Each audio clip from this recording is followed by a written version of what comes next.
All right, y'all. Take two. The dog was not being camera friendly earlier.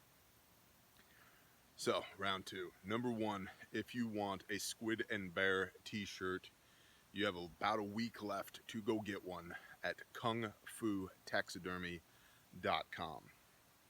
Okay, just go to products. You'll find the body bag shirts there. So we would greatly appreciate it if you would buy some, because if you buy some, then we don't lose money on these shirts, which means we'll make more shirts in the future.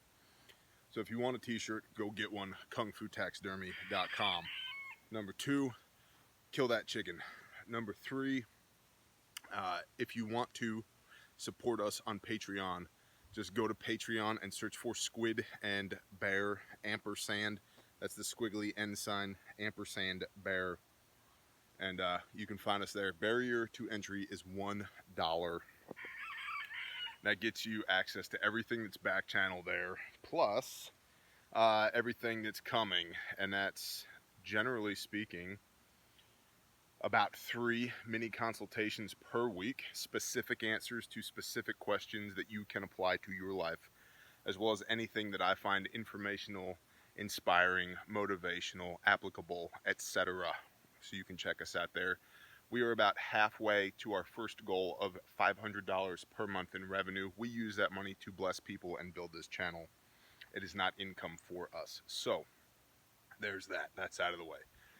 Next concept that I've been kind of fleshing out, and I was talking to the Millennial Man about this a little bit, and Pastor Joe about this a little bit more recently on Shofar Mountain. And it's this: the difference between possibility and probability. I think a lot of people in preparedness get this wrong. My eyes hurt. It's bright out here. Who's operating now? All right.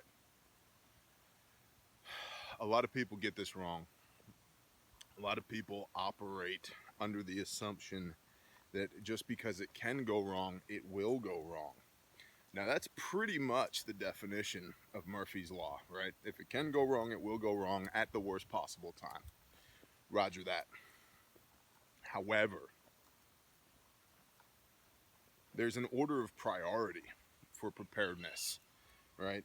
I would be much more interested in being prepared, say, for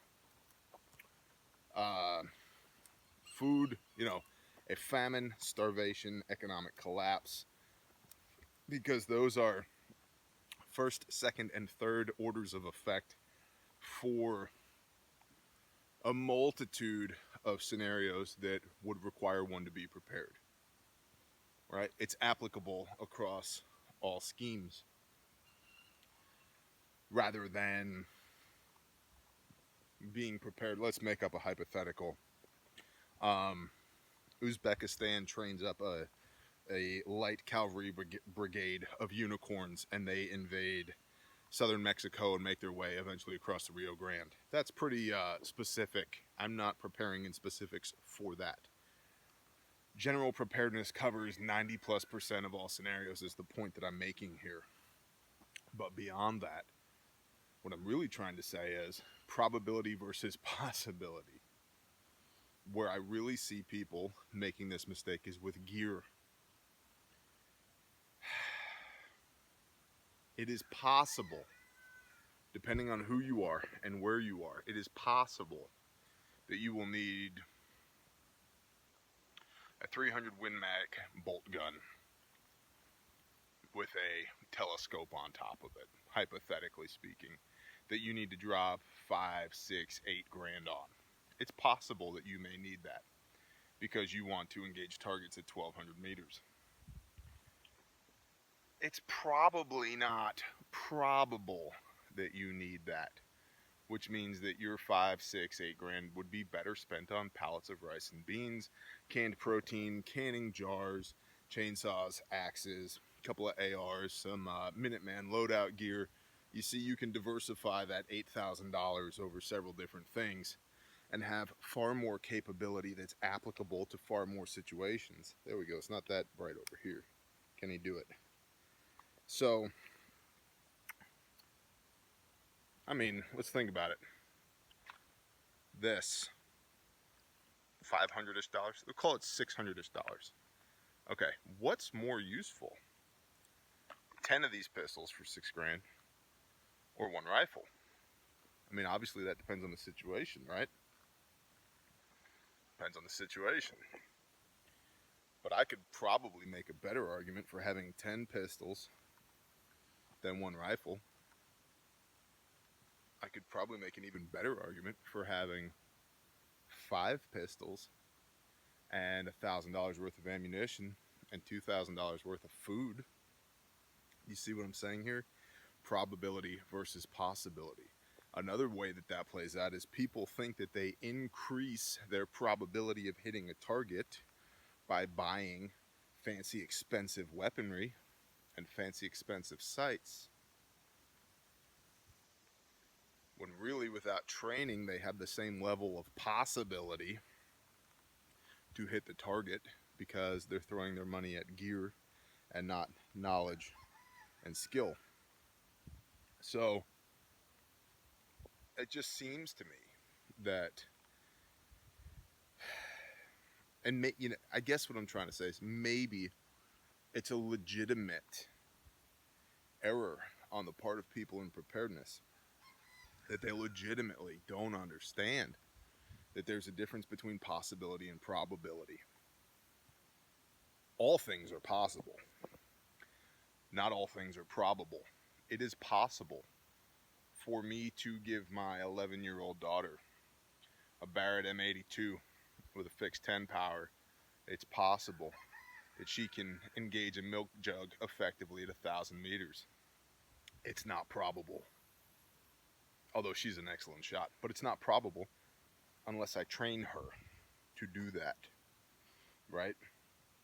It's possible, hypothetically speaking, it's possible that North Korea paratroops in 3,000 ground troops into, we'll just say, one of the Dakotas within the next 72 hours, and that's the beginning of World War III. But it's not probable. So understanding the difference allows you to act more effectively and to apply what limited resources you have, the first of which being time, the next of which being energy, and then the next after that being money. And most people get that backwards too. They think money is the most important asset that they have. Your time and energy. I can do far more with my time and my energy and my skill set and my knowledge than I can with just money. Although, don't get me wrong, money absolutely makes things easier. But knowing the difference between possible and probable allows you to act accordingly. Oh boy, it's going to be bright again. But I got to move, man. I just feel the need to move. And it's, again, possibility, probability. Your $2,800 AR-15 does not increase the probability of you being able to engage a target if you don't know how to run it. You cannot walk into the electrical supply house or Home Depot and plunk down $500 on a good tool belt and some 10-inch Klein line pliers and some wire strippers and a pair of 9-inch Klein dikes and some 11-inch bypass cutters and a pin tester and a multimeter and some 8-inch needle nose pliers. Like, you getting the point here? You can buy all that stuff. You can hang it off your belt. That does not make you a journeyman electrician. That makes you a guy with the tools. You have the possibility of doing electrical work. You have a very low probability of doing it well. You understand what I'm saying here? So as you're throwing your very valuable resources of time, energy, and money at these different scenarios that we concoct in our brains under the guise of preparedness, be thinking about possibility versus probability. There is a 100% probability that you will have to drink water, eat, and poop and pee once the world ends. 100%. I'd say there's a less than 50% probability that you have to fire a shot in anger, depending on where you live. If you're on the southeast side of Dallas right now, it's probably closer to 100%. Although if you're the southeast side of Dallas right now, it's close to 100% without the world ending. So that's your problem. Bayonne, New Jersey, you're probably going to have to fire some shots in anger to get out of there. It's a whole nother story, but obviously, come out of her, my people, lest ye partake of her plagues, right? But there's a 100% probability you're going to have to eat and drink and poop and pee and be out of the weather post SHTF. There's a lower probability that you're going to have to engage targets with your pistol or your rifle or your carbine or your shotgun or your whatever. Not that you don't have them, but seriously consider the order of your priorities. Because if you have, I just said this to PJ the other day, and I said this on the video a short while ago as well. I'd rather have 1,000 pounds of food and 50 rounds of ammo than 1,000 rounds of ammo and 50 pounds of food. He agreed. So, just to kickstart your imagination, you see this here? You'll see that? That is 1 pound of black-eyed peas.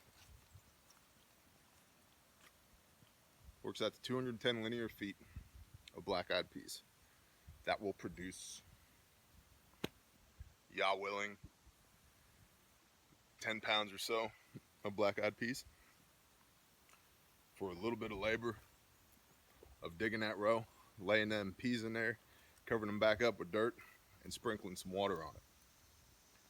There's 100% chance that I eat those. 100% chance that I eat those black-eyed peas.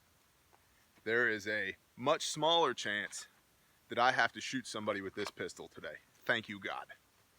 So that's the point that I'm trying to make. Probability versus possibility. Not in just how you prepare, but what scenarios you prepare for. Shalom.